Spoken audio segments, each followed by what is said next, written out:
Today we are going to be installing an underglow kit on a Cybertruck. Before we start, let's get the scary, boring stuff out of the way. This is a dangerous task involving electricity and current and voltage and all that stuff that can hurt you, so I highly recommend you know what you're doing or have someone around who can help you and knows what they're doing. And if you get hurt, well, I warned you. Like I said, it's semi-dangerous stuff if you don't do the right procedures. An additional note is that I decided to make this video after I had already installed the kit, so the footage is of the final product and will be kind of recapping what I did and not me actually installing it, and I apologize for that, but I'll do my best to show you what I did and what the process will be like for you. I also would like to express some of the pros and cons of doing this now that I have the final product. The pros, it looks cool. That's kind of what you're going for here. Maybe you played, Need for Speed Underground as a kid, or one of those other racing games, and you got that itch to, personalize your car or your truck. And yeah, that's another pro, is that it brings some personality to your vehicle at a relatively low cost compared to, say, wrapping or painting the vehicle.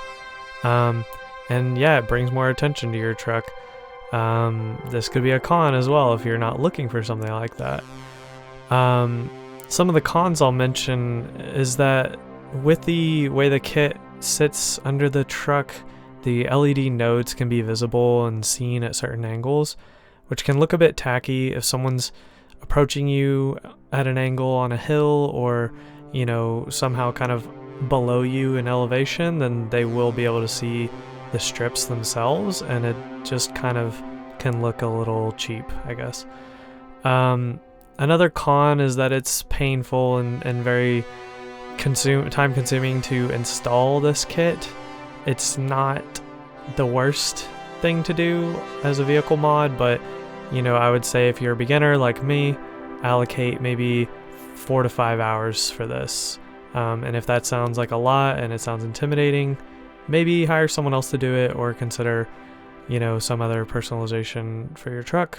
But, if you're good at this stuff and you know what you're doing, I'm sure you can knock this out in 2 to 3 hours easily. But I'm assuming that people who come to watch this video will be more of the beginner type people. So with that said, I'm going to try and cover all the bases here, not leave out any details, so that it's as easy as possible for you to do this yourself.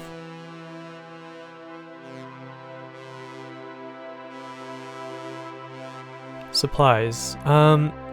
So yeah, you're going to need a few things to complete this install. Some of them are obvious, some of them are things I sort of realized midway through, which is why this especially took extra time for me. So hopefully you can get all these things ordered in the beginning and not have to make multiple trips to the hardware store or anything like that. The list I give you here is the things that I got for my install. If you want to go with other brands or other tools, that's perfectly fine. You may already have some of these tools. The list in the description of this video is geared towards basically folks who have no tools whatsoever. Fair warning, I'm going to be using affiliate links here, which means I get a small cut if you buy from these specific Amazon links. But please shop around and get what's best suited for your needs.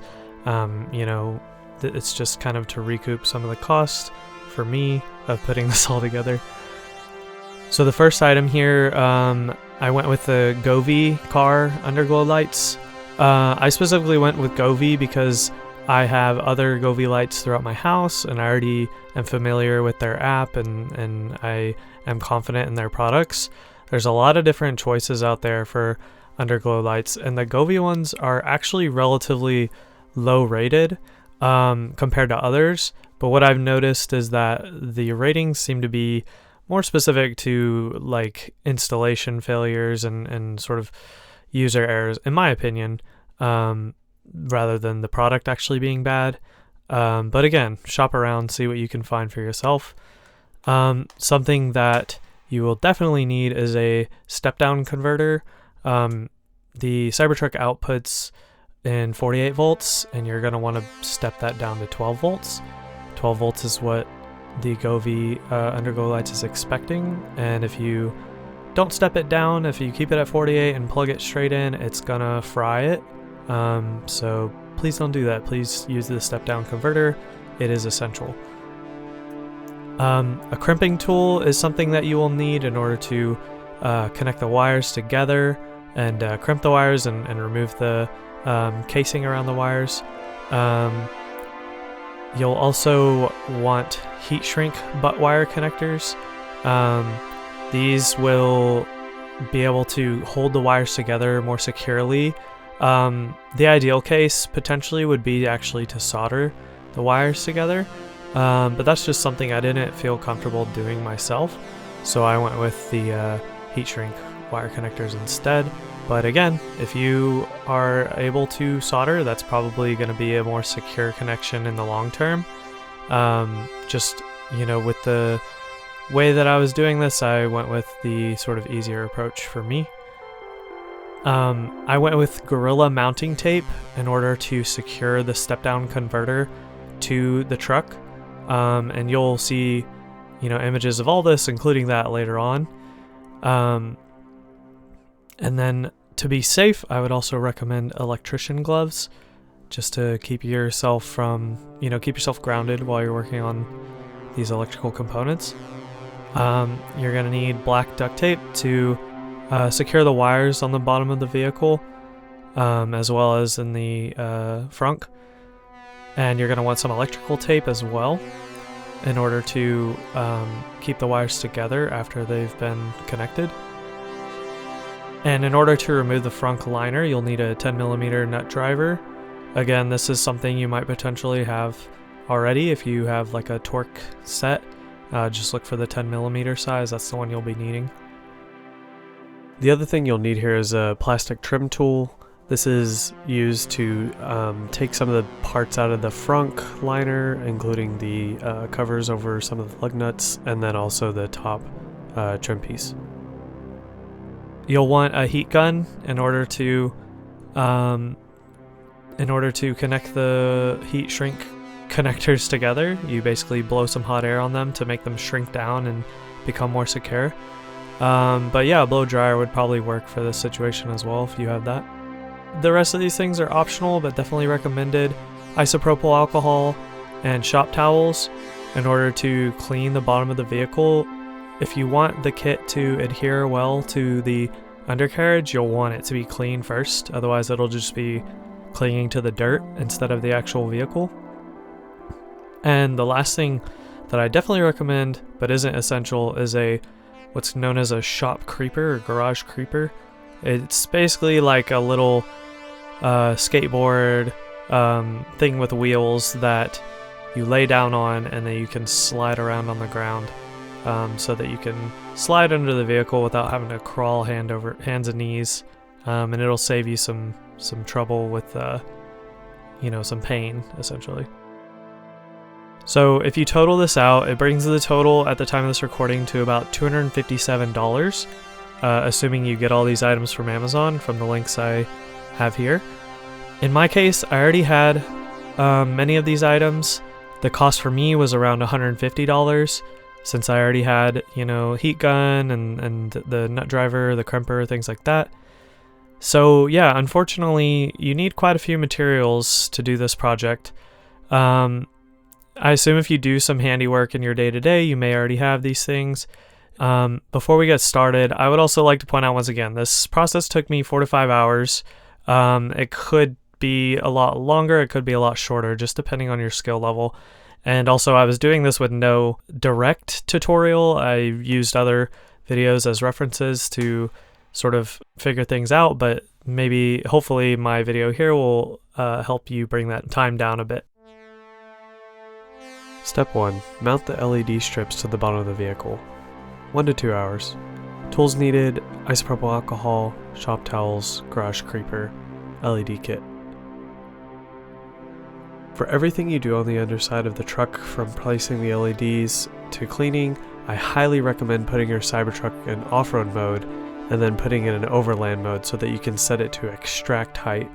This will take a few minutes to air up the suspension, as you can see. Once it's at max height, you will have room to slip under the vehicle, ideally on your garage creeper if you have one, without having to put the truck on a jack. Fair warning, this is putting your life in the hands of the suspension system of your truck to some extent, so if you're feeling iffy about this and have jacks that you trust more, you should go that route. But just in my personal experience, I had it in extract mode for 3 to 4 hours and never had any issues with it unexpectedly lowering or airing out. But again, this is at your own risk, so please take precautions. The first step is to clean the bottom of your truck. I recommend first wiping down with a shop towel, then putting isopropyl alcohol on a shop towel and cleaning the bottom front, bottom sides, and bottom rear of the truck. Your placement of the light strips is somewhat up to you, but the ideal case is that you get close to the edge of the vehicle but not too close to where the strips are going to be visible to others. Here's a diagram that Govee ships with their light kit to show the ideal placement. Your kit should come with something similar, but if it does not, just keep in mind that the Bluetooth module will be placed in the frunk area of the vehicle, so make sure that that is the case for your kit placement. What I did first was take the strips and put them on the ground below where I was going to place them on the vehicle. This allows you to get a sense of how you can space out the strips and make sure that your placement will work with the length of the cord versus the length of the vehicle. Once you have your ideal placement laid out and the bottom is cleaned, also take one more check to make sure none of the wires are tangled on the Bluetooth module or the strips themselves, since once you start sticking the strips on, you want to leave them on as much as you can with that, so that it has as much adhesive as possible on the vehicle. That said, I did have to redo one side of the strips once, and it seemed to stick back on just fine, so they are pretty tolerant of being repositioned if needed. I did the placement front, then sides, then back. With the Govee kit, unfortunately, I did not get to place the back strips horizontally and had to do them more of at a diagonal, as you can see. This is somewhat visible when the lights are on and in the form of a bit of a blank spot in the middle back. It doesn't bother me too much, but you can adjust yours as needed.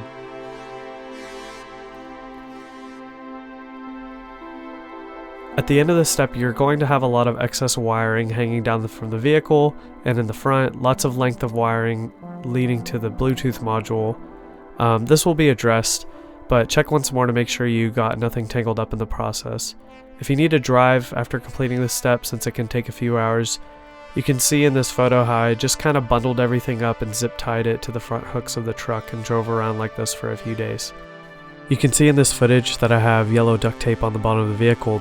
This is to secure the wires down to the bottom of the vehicle. We don't want anything hanging down to get caught onto the ground or onto things that you might go over in your vehicle. So even though the LED kit does a pretty good job of keeping the wires taut from one strip to the next, we just want to have this duct tape there just to secure it even further.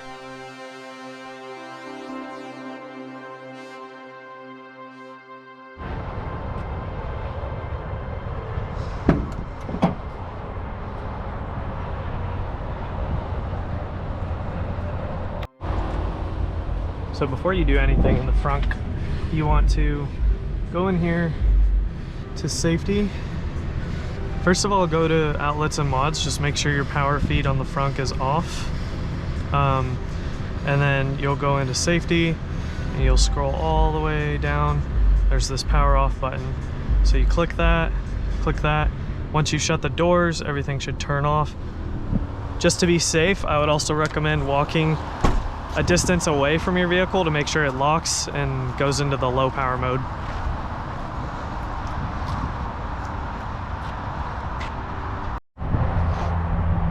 Okay, so I'm going to show you how to remove the frunk piece. First of all, there's this shroud here.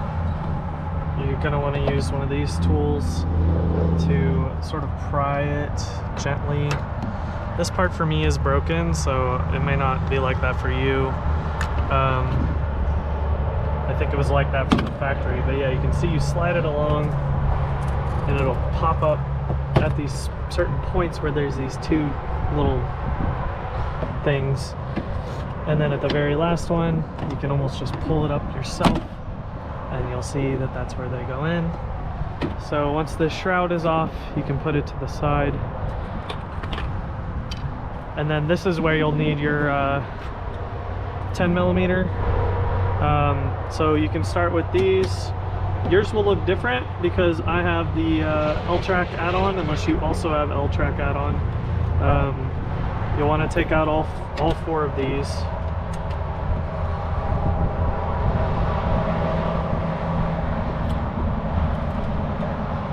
And you can just sort of leave them in, like off to the side like that. Sort of use the frunk as your holding space for these screws.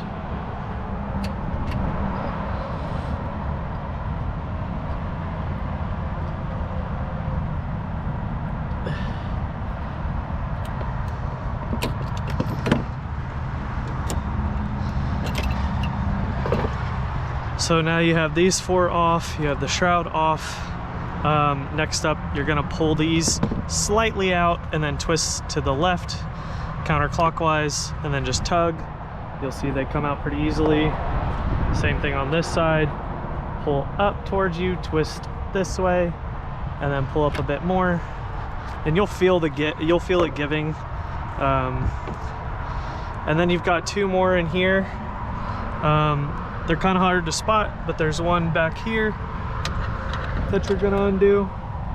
And on these, you gotta be careful not to let them fall down into the bay here, into the frunk area. You wanna sort of twist them as much as you can and then maybe pull them off with your fingers once it gets loose enough. Like that. You can see these are the same, so you don't need to worry about mixing them up or anything. It's the same exact thing.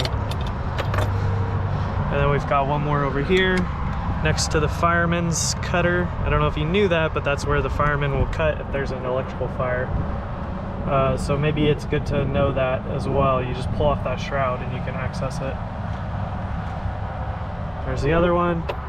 And then the last part that you don't want to miss is that as you lift, actually, sorry, one more part. You're gonna pull this up and then remove the gasket. Just kind of tug on it, it'll come right off. And then, as I was saying, you've got this manual button here to open this. This is connected by electricity, so you need to pull this up a bit. And then you'll see this little connector here. You need to push down on the back, basically where the wires are. You want to pull that and it'll pop right off, and then that is your last point that it's connected. From there you can just grab the back, maybe have a friend help you if you have one available, and then pull it straight off and set it to the side like so. So as I mentioned before, you know that I'm doing this after the fact, so all my wiring is already complete, but I'm gonna give you a rundown of what I did with my neighbor. He helped me out with the actual wiring itself. But yeah, as you saw before, we have the wires running up from the bottom up through this wheel well. If you're worried about this making contact with the wheel, I haven't had issues with it, but you want to make sure it's as secure and as flat as possible to this. And then you can see up in here it curves around using the tape and feeds through there, and right there is the Bluetooth module. It's essentially just adhered to the frame here, to this metal, using the Gorilla double-sided tape, and then tape down some of the excess wiring there. Also have zip tied it off, and then fed the actual wires that we need down. Follow the flashlight around to here. This insulation is just to keep the road noise down from the wheels, so it's safe to have it flush against that. I went ahead and ran it under this bar here and then down and around past this tubing. If you see this point, this is where your frunk is connected. You know, that's where you unscrewed it earlier. So you want everything to be below this point essentially, otherwise your frunk is gonna, you know, if you have it way up here, your frunk's gonna bump into it. So running it down with some tape, and then this is where your kit stops, these two wires, So the red is the positive, the black is the ground.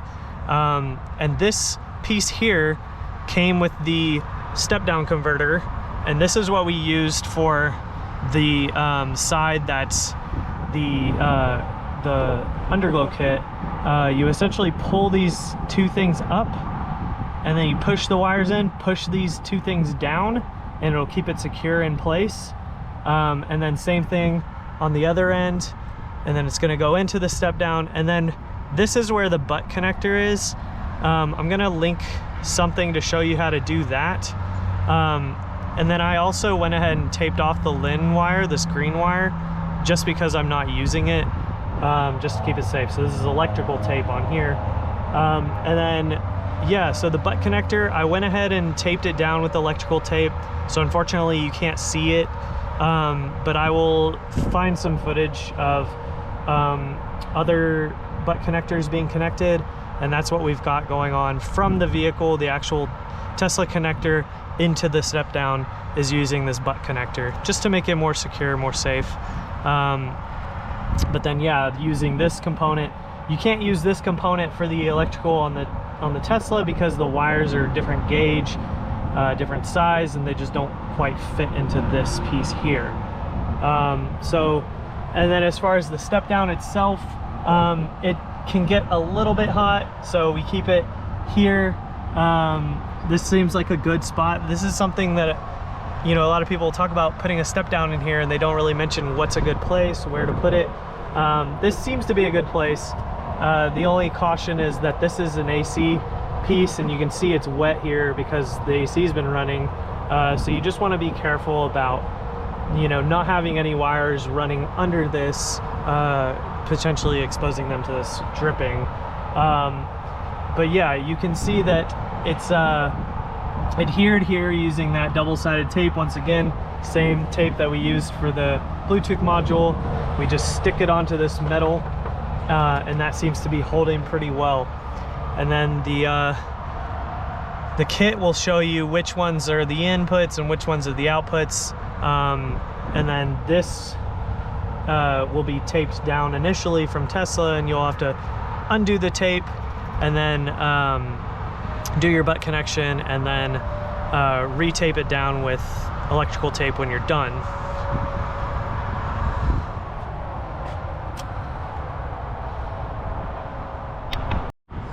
So here I'm showing the way that the wires feed from the undercarriage of the vehicle through the passenger side wheel well.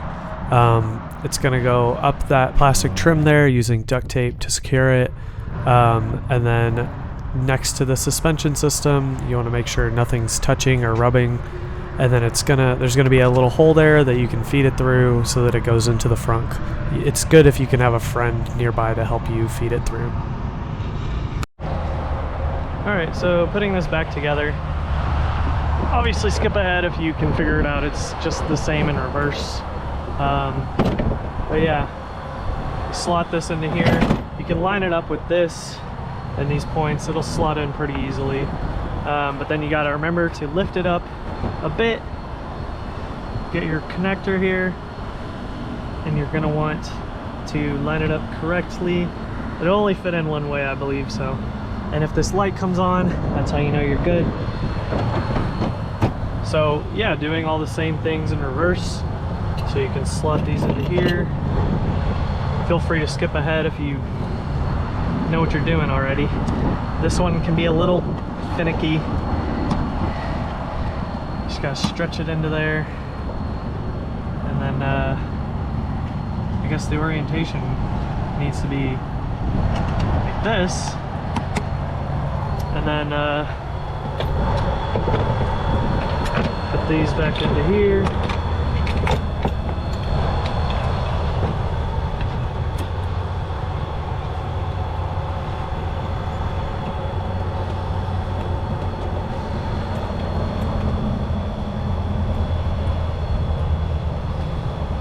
And if you don't have the L-track connector, then you'll have plastic trim that you got to pull off here. So just a little bit of a difference there.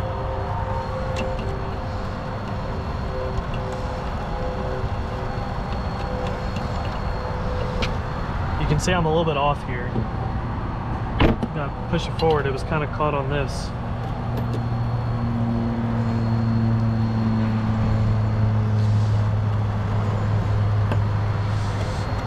That's that.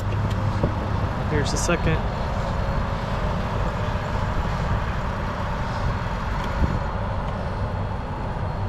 Okay. Put these bumper stops back in, or these frunk stops. So you want to line up these fins with that, and then twist it. You see it's secure.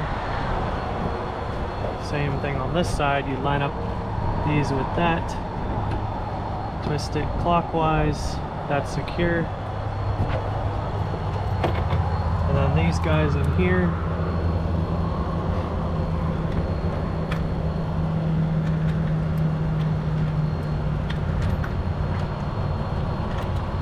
Be a little tricky to get in the right spot, but take your time because you don't want to drop it down into that hole.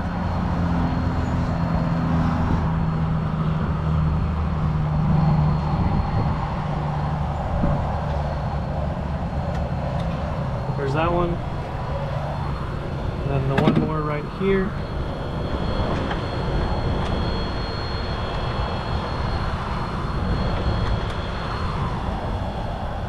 This will be the last one on the frunk piece itself, and then the shroud goes on top. And if you ever need to jump your vehicle, because yes, this does have a smaller battery, here's your 48-volt battery, here's your jump points. Used with caution because it's 48 and not 12 volt. So now you'll take your shroud. Again, this piece is broken for me. And you're gonna line up the holes with these little dudes. You need to get that looked at. And you'll just kind of push it down, making sure that it's lining up correctly. That's the main point. When it's lined up, then it'll fit in the right way. And again, take a look at yours because I'm not sure why mine is like this. I think this piece is supposed to be lower potentially, and they messed it up. So take a look, make sure yours is going in the same way that it went in.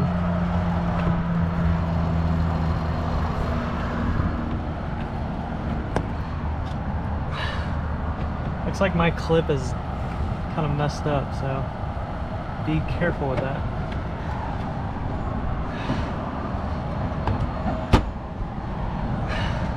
Okay.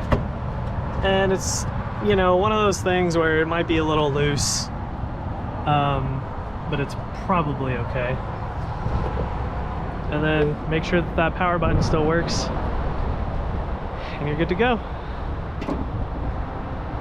So once you have everything wired up, you'll have this access in your outlets and mods page for the power feed in the front. So you'll flip that on, and that's what turns on the Underglow. And then you'll see keep on cabin and bed outlets. If you flip that switch on, then it'll actually keep the Underglow on when you exit the vehicle and walk away. So it basically stays on for 12 hours if you flip that on. So here you're seeing the Govee app. Sometimes when you just turn on the Underglow, it'll consider it disconnected. So you just sometimes need to hit that reconnect button to get it to sync again. And then as you can see, you can change the lights and communicate with the Bluetooth module from a distance away. You don't have to be in the vehicle or anything like that. It has the same range as normal Bluetooth. So that's just about it for the install. Like I mentioned before, I did this video after the fact, but some of the questions that I had, like knowing where to place the step-down converter, were confusing to me and not clear from other videos that I watched. So please take a look at the description of the video. I'm going to have lots of links in there to other videos that can help you out if you get stuck, other resources that I found useful while doing this. And yeah, keep in mind that, you know, electrical systems are dangerous, and please only do this if you feel prepared and confident that you can do the right things. Some other things to note, you can keep the Underglow on, like I mentioned, for 12 hours after exiting the vehicle. I've had a few times where it gets kind of confused about the state, and there will be like a little reset button on the power feed. But don't worry, once you do it once, it'll go back to working again. It just kind of gets out of sync with the truck itself. And if you're wondering, you can use the Underglow kit during the day. It's not going to show up very much at all, as you can see here. And you can also use it while DC charging, but not while AC charging, so not at home charging. Thanks for watching, and feel free to reach out in the comments if you have any questions.